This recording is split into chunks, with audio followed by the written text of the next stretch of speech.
किसी की गलती बताना गलत नहीं, अपनी गलती छुपाना गलत है।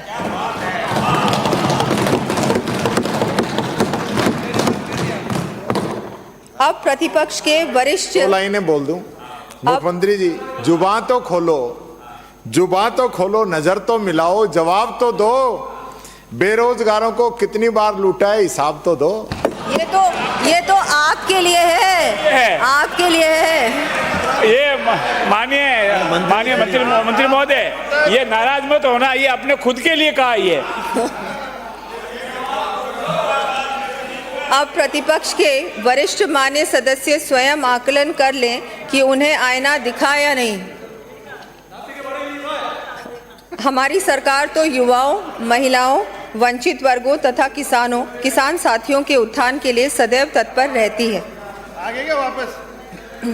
ऊर्जा विपक्ष के कुछ मान्य सदस्यों ने यह भी कहा है कि सिंगल फेज में बिजली बहुत कम आ रही है। अध्यक्ष महोदय, मैं आपके माध्यम से बताना चाहूँगी कि कांग्रेस सरकार के संपूर्ण कार्यकाल में इंस्टॉल कैपेसिटी ऑफ पावर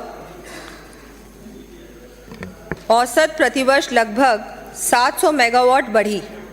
हमने राज्य के कृषि एवं घरेलू उपभोक्ताओं के हितों को ध्यान में रखते हुए केवल वर्ष 24-25 में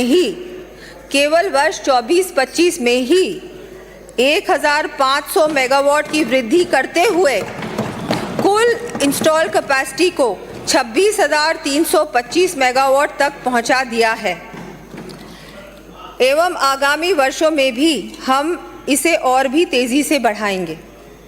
इसके विपरीत यह तो सभी जानते हैं कि ऊर्जा उत्पादन के स्थान पर बिजली खरीद पर ही सारा ध्यान किस सरकार का था। बिजली, चाहे ऊर्जा उत्पादन की तो बात छोड़ दीजिए, बिजली की खरीद पर जब इनकी सरकार थी उस समय पूरा ध्यान तो उसी पर था। तो कहाँ से बिजली आप लोग सब लोगों को देते? पूरा आप ये तो देखिए। हमारी सरकार राज्य के सस्टेनेबल ग्रोथ को सुनिश्चित करने हेतु ग्रीन एनर्जी के उत्पादन को बढ़ावा देने हेतु कृत संकल्प है। इसी कड़ी में मैंने अपने बजट भाषण में भी घरेलू उपभोक्ताओं को सोलर प्लांट लगाने पर 150 यूनिट प्रतिमाह निःशुल्क बिजली उपलब्ध करवाने की घोषणा की है।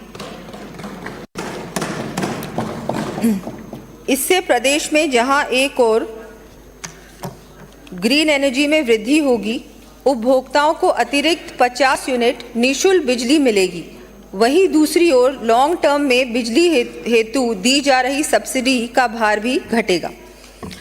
आसपुर से आने वाले मान्य सदस्य ने ग्रामीण क्षेत्रों तथा जनजातीय उपयोजना क्षेत्र के विकास से संबंधित मुद्दे उठाए। माननीय अध्यक्ष महोदय, जहां हमने संवैधानिक प्रावधानों के अनुरूप एससी एवं एसटी कल्याण के लिए जनसंख्या के अनुपात में 17.83% एवं 13.48% से भी अधिक प्रावधान किए हैं, वहीं साथ ही एससी, एसपी एवं टीएसपी फंड्स की राशि को आगामी वर्ष बढ़ाकर 1,750 करोड़ रुपए 1,750 करोड़ रुपए प्रावधानित किए हैं। आप देखो ना यार, इतना ही ठीक।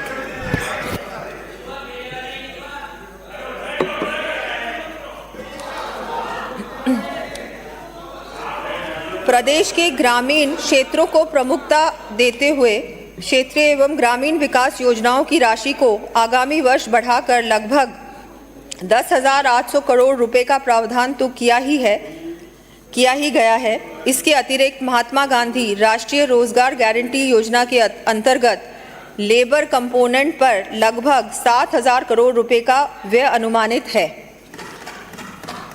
साथ ही वर्ष 2025-26 के लिए कृषि बजट में भी 14.67% की वृद्धि भी की गई है। अध्यक्ष महोदय, हमारे प्रदेश की अर्थव्यवस्था में कृषि क्षेत्र का महत्वपूर्ण योगदान है। राजस्थान की अधिकांश जनता की जीविका कृषि पर आधारित है। हमारी सरकार अन्नदाताओं की आर्थिक दशा सुधारने हेतु तत्पर है। हमने किसानों के कल्याण हेतु आगामी वर्ष किसान सम्मान निधि की राशि बढ़ाकर 9,000 रुपये कर दी है तथा गेहूं की MSP खरीद पर राज्य सरकार द्वारा दिए जाने वाले बोनस की राशि भी बढ़ाकर 150 रुपये प्रति क्विंटल कर दी है। अध्यक्ष महोदय, विपक्ष के माननीय सदस्य ने कहा कि राजकोषीय घाटा 84,000 करोड़ रुपए कर दिया। अध्यक्ष महोदय, ये सर्वविदित है कि राजकोषीय घाटे की गणना GSDP के प्रतिशत के आधार पर की जाती है। हमारी सरकार ने वर्ष 2024-25 के संशोधित अनुमान तथा वर्ष 25-26 के बजट अनुमानों में राजकोषीय घाटा GSDP के प्रतिशत के रूप में क्रमशः 4.11% तथा 4.25% अनुमानित किया है, जो कि FRBM की अनुमत सीमा में ही है।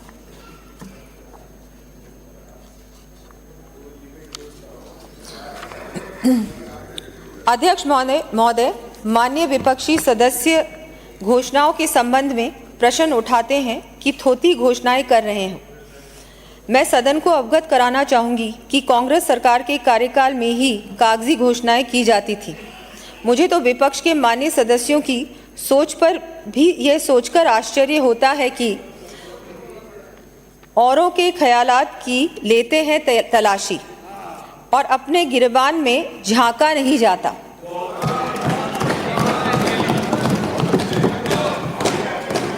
माननीय अध्यक्ष महोदय, ये दबदबा, ये हुकूमत, ये नसाए दौलत, किराएदार हैं, सब घर बदलते रहते हैं। माननीय अध्यक्ष महोदय, अरे ये हुकूमत और ये नशा बदलते नहीं है। आपके लिए परमानेंट सीटें उधर ही रिजर्व की गई है।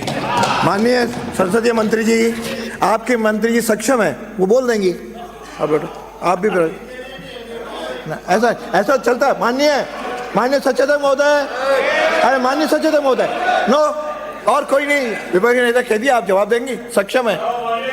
हर बार जवाब देना आवश्यक थोड़ी है। जी माननीय अध्यक्ष महोदय, मैं इसके कुछ उदाहरण प्रस्तुत कर रही हूँ।